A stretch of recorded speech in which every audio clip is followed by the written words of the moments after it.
ಒಂದ್ ಕಡೆ ಕಾವೇರಿ ಕಿಚ್ಚು ಮತ್ತೊಂದು ಕಡೆ ಬರ ತಾಂಡವ ಇದರ ನಡುವೆ ಇದೀಗ ರಾಜ್ಯದ ಅನ್ನದಾತರಿಗೆ ಸ್ವಲ್ಪ ಮಟ್ಟಿಗೆ ಸಿಹಿ ಸುದ್ದಿ ಸಿಕ್ಕಿದೆ. ಕರಾವಳಿ ಮಲೆನಾಡು ಭಾಗದಲ್ಲಿ ಭಾರೀ ಮಳೆಯಾಗಿದ್ದು ರಾಜ್ಯದ ಜಲಾಶಯಗಳಿಗೆ ಜೀವಕಳೆ ಬಂದಿದೆ. ಹಾಗಿದ್ರೆ ಮಳೆಯಿಂದ ಎಲ್ಲೆಲ್ಲಿ ಏನಾಗಿದೆ ಬನ್ನಿ ನೋಡೋಣ. ಕರಾವಳಿ ಮಲೆನಾಡು ಭಾಗದಲ್ಲಿ ಮಳೆರಾಯನ ಆರ್ಭಟ. ವರುಣಾರ್ಭಟಕ್ಕೆ ಗುಡ್ಡ ಕುಸಿತ, ಸೇತುವೆಗಳು ಜಲಾವೃತ. ಉತ್ತರ ಕರ್ನಾಟಕದಲ್ಲಿ ಉಕ್ಕಿ ಹರಿಯುತ್ತಿವೆ ನದಿಗಳು. ರಾಜ್ಯದಲ್ಲಿ ಮುಂಗಾರು ಮಳೆಯ ಅಬ್ಬರ ಮತ್ತೆ ಜೋರಾಗಿದೆ. ಕೆಲಕಾಲ ವಿರಾಮ ನೀಡಿದ್ದ ಮಳೆರಾಯ ಈಗ ಪುಷ್ಯ ಮಳೆ ರೂಪದಲ್ಲಿ ರಾಜ್ಯಾದ್ಯಂತ ಮತ್ತೆ ಅಬ್ಬರಿಸಲು ಸಜ್ಜಾಗಿದ್ದಾನೆ. ಕರಾವಳಿ ಮಲೆನಾಡಿನಲ್ಲಿ ವರುಣಾರ್ಭಟ ಜೋರಾಗಿದೆ.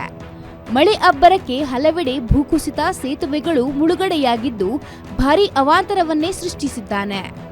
ಇನ್ನು ಮಹಾರಾಷ್ಟ್ರದ ಪಶ್ಚಿಮ ಘಟ್ಟಗಳಲ್ಲಿ ಭಾರೀ ಮಳೆ ಹಿನ್ನೆಲೆ ಉತ್ತರ ಕರ್ನಾಟಕದ ನದಿಗಳು ಅಪಾಯ ಮಟ್ಟ ಮೀರಿ ಹರಿಯುತ್ತಿವೆ. ಕೇರಳದಲ್ಲೂ ಮಳೆ ಆರ್ಭಟ ಜೋರಾಗಿದ್ದು ಹಲವೆಡೆ ಮತ್ತೆ ಭೂಕುಸಿತ ಸಂಭವಿಸಿವೆ.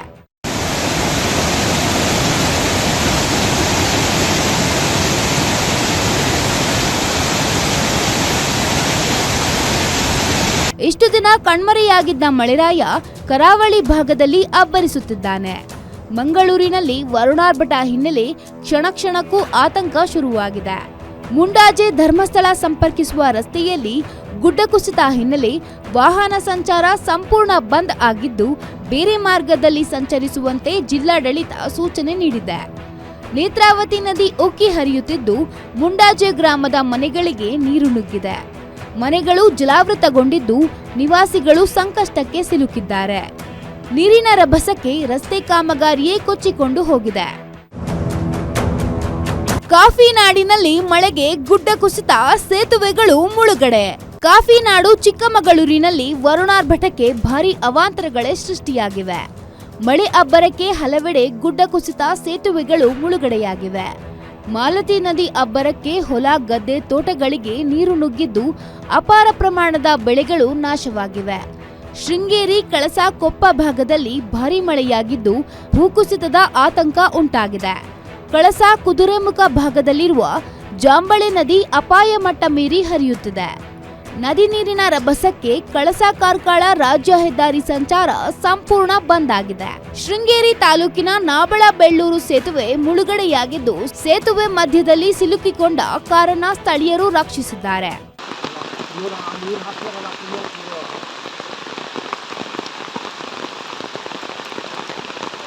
ಬರದ ಛಾಯೆ ಮಧ್ಯೆ ರಾಜ್ಯಕ್ಕೆ ಕೊನೆಗೂ ವರುಣದೇವ ಕೃಪೆ ತೋರಿದ್ದಾನೆ. ಕೊಡಗು, ಕೇರಳ ಭಾಗದಲ್ಲಿ ಭಾರೀ ಮಳೆ ಹಿನ್ನೆಲೆ ಮೈಸೂರಿನ ಕಬಿನಿ ಜಲಾಶಯ ಸಂಪೂರ್ಣ ಭರ್ತಿಯಾಗಿದೆ. ಪ್ರಸ್ತುತ ಜಲಾಶಯಕ್ಕೆ 15,000 ಕ್ಯೂಸೆಕ್ ಒಳಹರಿವು ಹೆಚ್ಚಾಗಿದ್ದು 2.284 ಅಡಿ ಸಾಮರ್ಥ್ಯದ ಕಬಿನಿ ಡ್ಯಾಂ ಸಂಪೂರ್ಣ ಭರ್ತಿಯಾಗಿದೆ. ಉತ್ತರ ಕರ್ನಾಟಕದಲ್ಲಿ ಉಕ್ಕಿ ಹರಿಯುತ್ತಿರುವ ನದಿಗಳು. ಮಹಾರಾಷ್ಟ್ರದ ಪಶ್ಚಿಮ ಘಟ್ಟಗಳಲ್ಲಿ ಭಾರೀ ಮಳೆ ಹಿನ್ನೆಲೆ ಉತ್ತರ ಕರ್ನಾಟಕ ಭಾಗದ ಜಲಾಶಯಗಳು ಭರ್ತಿಯಾಗಿವೆ. ಯಾದಗಿರಿಯ ಗುರುಸಣಗಿ ಬ್ಯಾರೇಜ್ನಿಂದ ಭೀಮಾ ನದಿಗೆ 50,000 ಕ್ಯೂಸೆಕ್ ನೀರು ರಿಲೀಸ್ ಮಾಡಿದ್ದು ಅಪಾಯದ ಮಟ್ಟ ಮೀರಿ ಭೀಮಾ ನದಿ ಹರಿಯುತ್ತಿದೆ.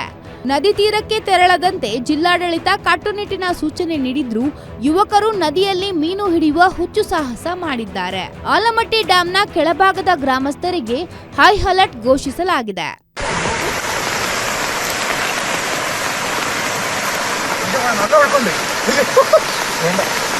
ಒಟ್ನಲ್ಲಿ ಕೆಲಕಾಲ ಬಿಡುವು ಕೊಟ್ಟಿದ್ದ ವರುಣದೇವ ರಾಜ್ಯದಲ್ಲಿ ಮತ್ತೆ ಅಬ್ಬರಿಸುತ್ತಿದ್ದಾನೆ.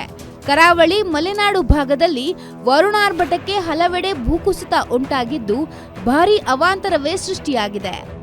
Bureau report, guarantee news.